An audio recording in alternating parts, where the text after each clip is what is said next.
we recording? I'm pretty sure we are.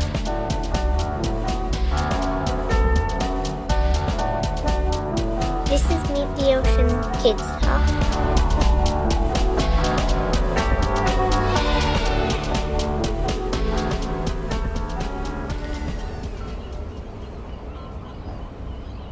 Welcome to another episode of Meet the Ocean Kids Talk. I'm Paul North, your host, and today we are in a very special location with an even more special guest. Would you like to introduce yourself? Surely. I'm Brett Monroe Garner. I'm a marine biologist and an underwater photographer. We're here in Tahiti. Yeah, there's some finches outside of our window right now making some noise. Those are little birds, well adapted.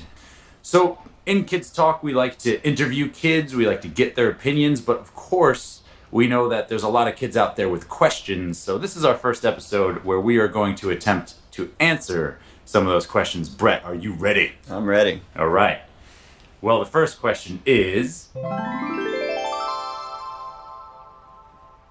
Hello, Meet the Ocean fans. My name is Colin. I live in Phoenix, Arizona. Today I will be reading questions from a very curious first grade class in the city of Chicago, Illinois. The first question is from Kian, who wants to know what the time zone in Antarctica is.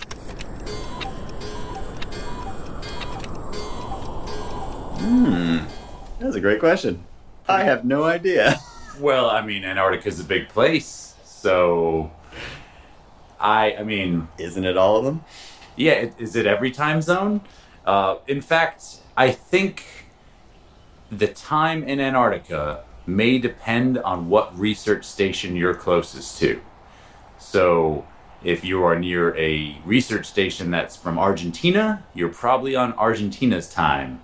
But if you're a British base, you might be on the time zone that the United Kingdom is on, and so forth and so on. You can tell this is a very accurate answer. How do you feel about my accuracy on this one, Brett? Pretty good. Okay, let's move on to the next question. Wait. Follow-up question. Oh, okay, follow. How do you determine directions in Antarctica? How do you determine... Well, do you follow the sun? Is every direction north? In my view, yes, but I'm prejudiced. That's my last name. I think this next question is pretty on point, and that is... The second question comes from Peter. Have you ever swam from one island to another? Have you ever swam from one island to another? Ever swam from one island to another? Have you? Have you? I have swam from one island to another. Probably unimpressively. It's not like I crossed a big channel or anything, but luckily some islands are closer together than others. How about yourself?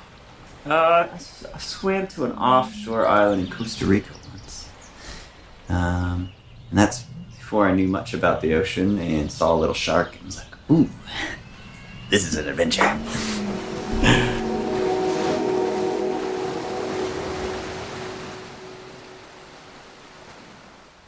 We have another question, and I think you're going to like this one, Brett. Our next question is asked by Aaron. Have you ever seen an orca whale? No, I have not. Definitely not. I would never have seen an orca whale. I need to go to Antarctica for that, so yeah.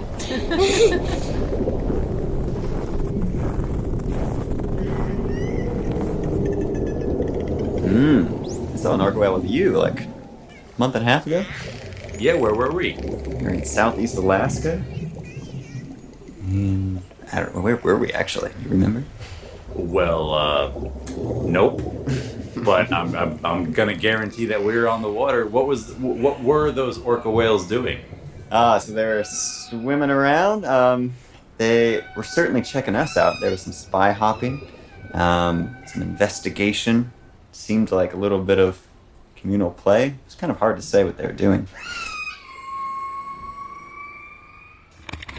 Okay, now I have a question. Are orca whales actually whales? I keep hearing otherwise.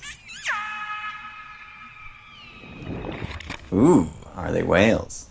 Well, you can classify them as a dolphin, I suppose. They have teeth that more resemble the rest of the dolphins. They act more like dolphins. They're basically the world's largest dolphin, so you could call him a killer dolphin. Killer dolphin. All right. Next question. Brett, where is South Georgia Island? It's pretty far south, below South America. Have you ever been there? No. Well, do you want to go? Certainly do. I think all of our young audience probably do as well, because they have a very long coastline with a couple bays that have more penguins than you can count. I've been diving there maybe 30, 40 times, and the biggest fish that I ever saw was called a crocodile dragonfish. It had orange skin and a bright blue eye and a mouth kind of like a platypus. I was very confused by it, but also sort of mystified, because you don't run into big fish in the cold waters of the Southern Ocean that much. But since you haven't been to South Georgia yet, Brett, what's the biggest fish that you have ever seen? Oh, I've seen some big fish. In fact, you might say I've seen the biggest fish. Oh, yeah? The whale shark. Wait. It's a whale and a shark and a fish? Please That's right. explain. A whale shark. So this isn't a whale. This is a shark, which is a type of fish. And it's the largest of the sharks, the largest of the fish. It's a large plankton-eating shark. It has a big mouth like an oval, and he cruises through the water, filtering out those little bits of plankton. What is it like being next to a fish that big? It's a little intimidating. I've had some come out of kind of murky water where I haven't seen them until they're maybe 3 or 4 feet in front of me, and suddenly there's this big mouth, boom, coming out of the water. And you kind of got to get out of their way pretty quickly, because they're on a mission. They don't really mind you. They're just swimming, filtering that water. But it's a magical thing, swimming next to something that's 30 feet long.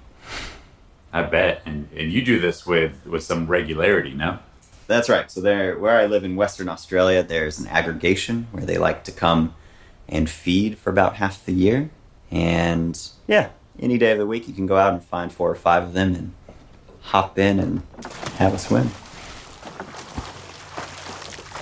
All right, well, we have one last question, and I take you to be an intelligent man and with lots of experience in various oceans in the world, but I don't know if this one is going to stump you or not.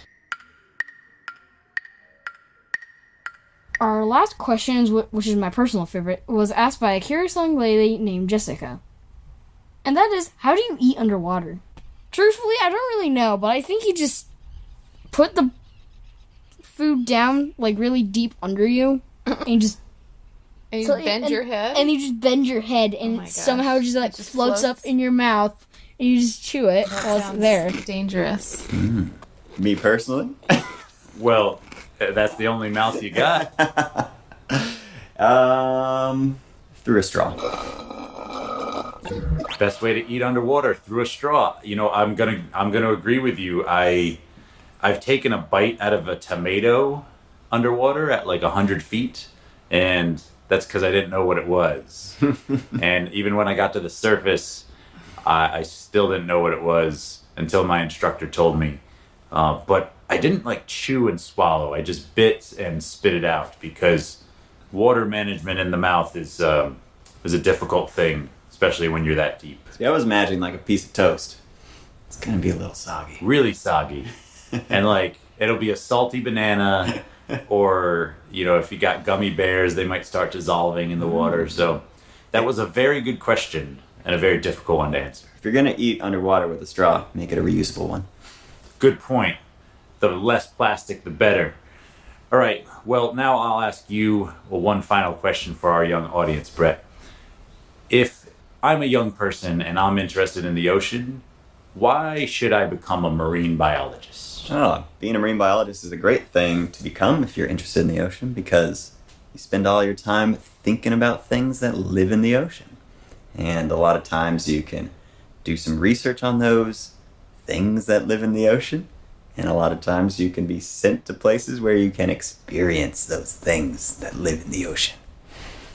Yeah, just for fun, could you list off some of the awesome places in the world that you've gotten to be underwater? Oof. Well, let's talk for the last 3 months. I've been around Tahiti here with you, Paul. I've been up in the Arctic, in Svalbard and Greenland, where there are polar bears roaming the ice.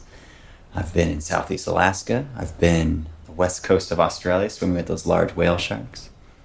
And yeah, that's just been the last 90 days. So being a marine biologist for me it's helped me get around. I would say so. All right, well, that's us in Tahiti. Brett, I thank you for your time, and I thank you for being an ocean defender. Thanks, Paul. Say it with sincerity. Thank you for listening to Meet the Ocean Kids Talk. If you have any questions that you wish to be answered on the podcast, you can find out ways to contact us and donate to our educational outreach at meettheocean.org.